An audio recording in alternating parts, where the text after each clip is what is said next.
Oh, hello, hello. Good morning. Happy birthday. Welcome to the first day of the rest of your life. Isn't it a wonderful time to be alive?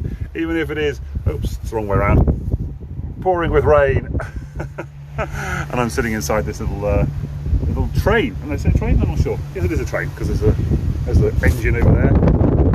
Thingy here, and then yeah, you know, I'm in this sort of train, back end of the train. I normally stand over there in the rain by that thing over there. Which I've got in trouble before, as you know. But anyway, how are you doing this morning? Yeah, it's pouring with rain, it's freezing cold, so this won't be a long one at all. I'm going to wrap up my other hand because my fingers are getting really cold.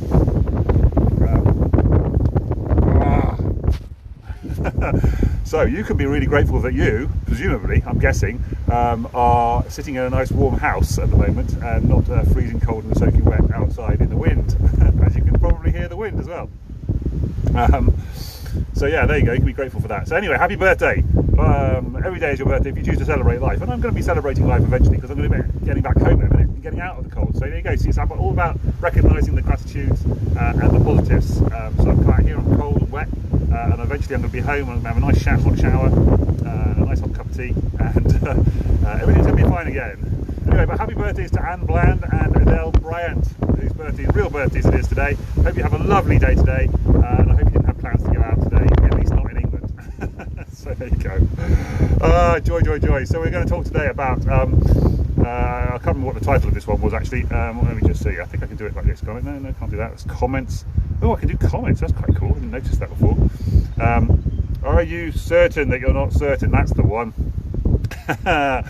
This is right cool. I watched a webinar last night and had some really cool points in it, and actually it was a great model for what I want to do myself in the future. So I shall be modelling a lot of what he talked about last night. But one of the things that came up, which I thought was really hilarious, was there was some questions and answers at the end, and people would say, would it be all right for me because I'm a bit shy? And somebody else said, I'm not very good at doing, I'm not very, I can't remember what it is anyway. I can't remember what it was. Anyway, procrastination. He was talking about procrastination.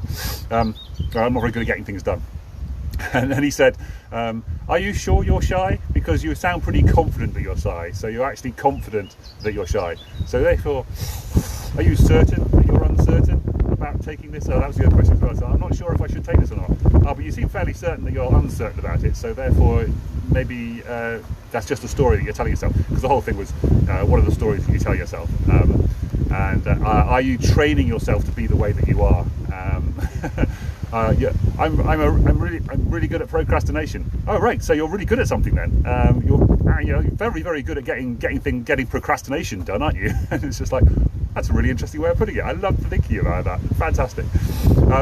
So anyway, so there you go. It's just a thought for you. When you say these things that you're sort of really certain about, and you're really sure about in your personality. Is there a sort of flip side of that you can look for and go, oh, well, actually, that means that I am really good at whatever it is that's the opposite of what you're doing, because you're actually proving to yourself that you're the opposite by doing the thing that you're doing quite a lot of the time. I don't know. Maybe in your life, depending on what your situation is. But for me, for example, the fear thing, I'm really good at being scared of rejection. So therefore, I'm not asking people for rejection. So therefore, I'm really good at not asking people to accept me. So it's like, oh, okay, so that's really cool and that's really interesting.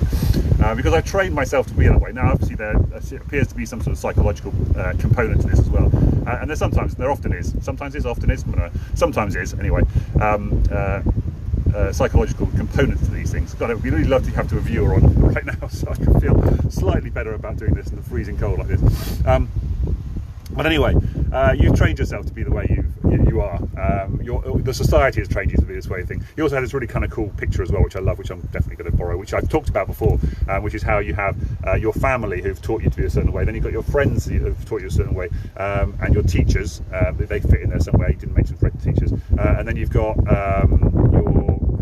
the outside one. There was another outside circle of that, and then there was the culture which you came up with. And this is the unconscious stuff I was talking about before, your culture. And he says that means you're being born into a cult. And I thought, oh, that's quite an interesting way of looking at it. Culture, and it is, because it is, your culture teaches you to be a certain way, which might not be the same as way other people's cultures are, and so therefore you could look weird to that culture, and it could appear that you are in a cult, especially sort of religious stuff in that way.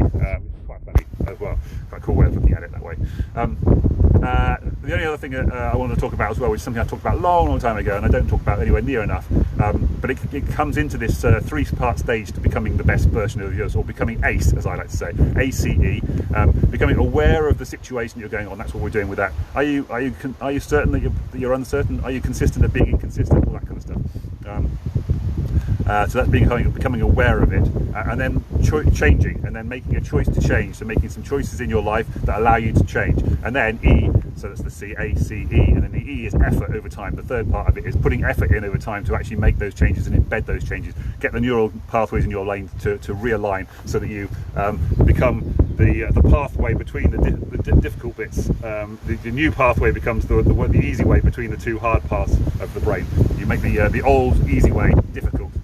Actually, I did this a few weeks ago in the amphitheatre down in Cirencester, and one of the little places that everybody walks through.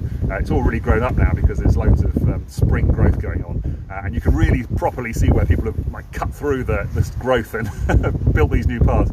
So anyway, I'll show you that in a future one when the weather's a little bit better. But the other thing was the cycles of thought, which is you have a belief. This is the cult, the training that you've had from your parents, your teachers, your friends, and your experiences, your own personal experiences. You have those beliefs inside your head, and they create thought. This is the way the world should be. This is how things should be around me, and that creates a feeling inside you. The feeling for me of rejection and fear. It's like, oh God, that's horrible. And then that leads to actions, or in my case, inaction, of not asking people to work with me. And then that becomes results of people not working with you, which then makes you think that that doesn't actually work, does it? but the people don't want to work with me. It's an illogical step, that one. But you could go the other way around. You could say, right, I believe that people don't want to work with me. So I've got a scared feeling about asking people to work with me. So I'm going to take an action of asking people to work with me, but really timidly and really scaredly. I'm not very confident, and as a result, they're not going to work with me because they're going to see that fear and that timidness inside me, and that's just going to prove to me that people don't want to work with me. That's what happened with my phobia with talking to women in social situations. All that stuff was going on. Crikey, the wind is quite vicious now. It's been getting worse since I've been sitting here. Yeah, so you have these vicious cycles, and we can break those cycles, and that's where the ACE kind of thing comes in. You become aware of the cycle, and then you break the cycle. You make a change at one point in that cycle, so you sort of become confident, or you recognise something and you give yourself a little tiny thing. You ask somebody to work with you for free, for example, so there's no barriers for them to working with you, because they actually do want to work with you. And then you say, oh, somebody doesn't want to work with me, and then you ask somebody for £1, then you ask somebody for £5, then you ask for £10. For example, you can build up slowly to this belief cycle, then you can change your beliefs, and then you can have better thoughts, then you can have more positive feelings, and then you can have take better actions, you can get better results, which then feed your beliefs again and make it feel better. So that's, instead of that being a spiral down, it can become a ladder up, I suppose you could say. Spiral down, a ladder up. There you go, with a rope attached to it, so it makes it easier to pull up on the rope. I just realised that rope was there. We talk about how you slide down a slope, and then the doctor throws you a rope, which is the antidepressants, and then you can pull yourself up on the antidepressants. But what you don't want to do is you don't want to tie yourself to a tree at the top of the slope. You don't want to get stuck at the top of the slope, because then you can't slide down it and really enjoy it again. Anyway, that's all from me. I'm going to cut off now and run home and try and get warmth in my body, because I am freezing out here. So think yourself lucky wherever you're watching this. Hopefully you're nice and warm and dry and not as cold and wet as I am. Have a lovely Friday. I'll speak to you tomorrow, Saturday. Hopefully the weather will be better. If not, I might do this from inside instead of going out to the rain like this in the future, or find a better place to do it where there isn't quite so much wind. Bye. Love you all. Can't do that. I can do love you. There we go.